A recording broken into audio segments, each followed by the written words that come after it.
Oh, man, wait, whatever you're doing, I want to do it too. I don't know what you're doing, but I'm going to do it. I was going to try to spin back and be like, hey guys, welcome back to Social Taco. Welcome back to Social Taco. Wait, we're doing fire guns. Hello. Social Taco. All things social media coming your way. Okay, great. Okay, yes. holster them. Today we're gonna talk about Deadpool marketing.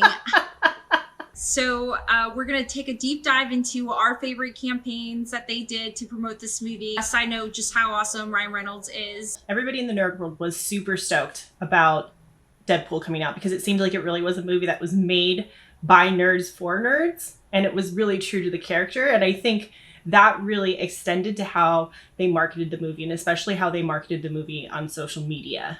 What would you say was your favorite part? Like, what was the thing that you really remember and really sticks out to you? Okay, so I honestly think it was him. It was for Deadpool 2, and it was how he got Celine Dion to straight up sing a song for his character. I actually went to the concert, and she was on stage, and she had a whole monologue about, you know, how this like star asked her to come and like do the song, and she really builds him up without saying his name. And I had forgotten at that point that she did this song, but all of a sudden the background is just Deadpool, like all the majestic, like falling and being shot at, and she's like singing her heart out, and I couldn't help but like just laugh. And I thought it was so amazing to get such a rock star to do that song for him. You know what? I'm gonna that song's a bop. I love that song. Right? It was a good example of very, very out of the box thinking. Like, what's a weird thing that we can do? Like something really unexpected that was still very much true to the brand. You know, like Deadpool's obsessed with B. Arthur and also maybe a little bit Betty White. But you know, I think it's like he has like an obsession for like female icons, and so Celine Dion is like a very easy extension of that. What stands out for you? What was your favorite marketing?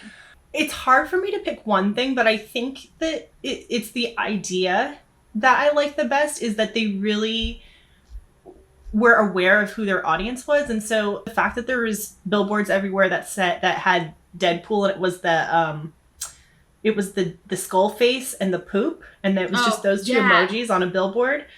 And I think it's just, it's the dumbest thing ever, but it really speaks to them knowing that people are going to get them. Yeah, I think that throughout the whole marketing campaign, he tapped into some top celebrities, like A-listers. And I think he did a really good job with that. Using all the high profile people that he did and having all these high profile people post about it was actually an excellent version of influencer marketing. And it was so good that we don't really think of it that way, but that's what it was. You know, he had influencers posting for him. I think it says a lot about how to use influencers successfully. I agree with you. I think you just made me think about the constant like back and forth he was doing with Hugh Jackman about it. Like every time it would be the numbers for Wolverine, he'd be like, "Oh hey, like this just happened to happen," like, and then he just tags Hugh Jackman and rubs it in his face. But like, I love that. I love the relationship that they both have together. We tend to treat influencers as very transactional. Like, you know, there's even tools where you don't even really have to like talk to them. You just put out a brief, and then you get the photos back and they get the money out, and it's very business-like. Yeah. And I think a lot of the things that they did with Deadpool were Ryan Reynolds relationships, you know, and he actually had a relationship with these people.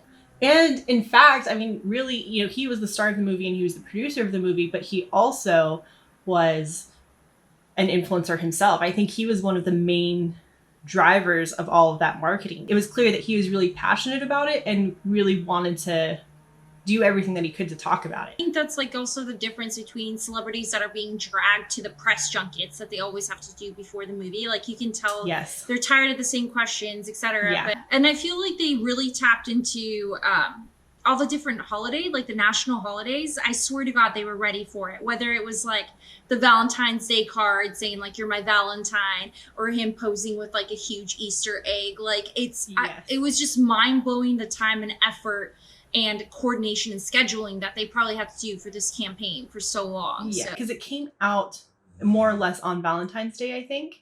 And they had billboards that also made it look like it was a romantic comedy. The joke was trick your girlfriend or trick your partner into going to see this movie for Valentine's Day.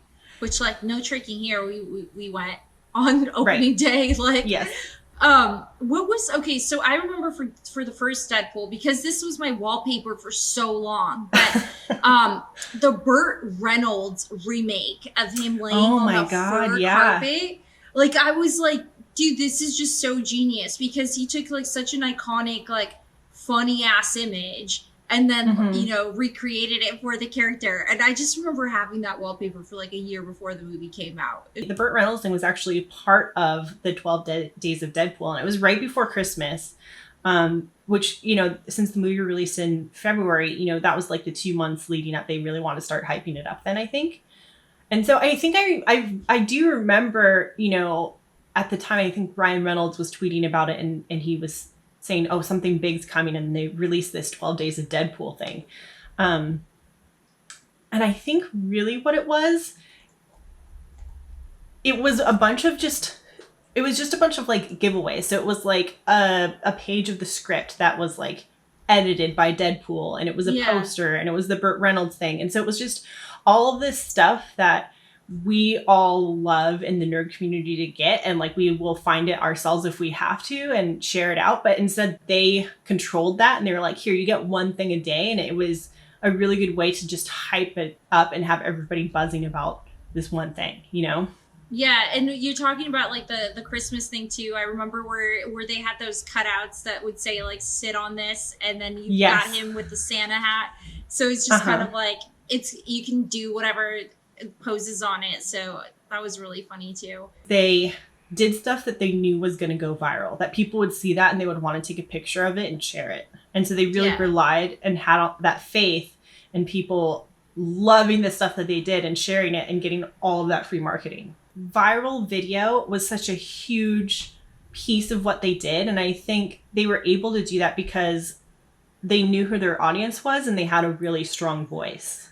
Yeah. Apparently he created a Tinder profile for Deadpool. Did you know that? So like, I have it open on my desktop right now, and I need to read you his little bio.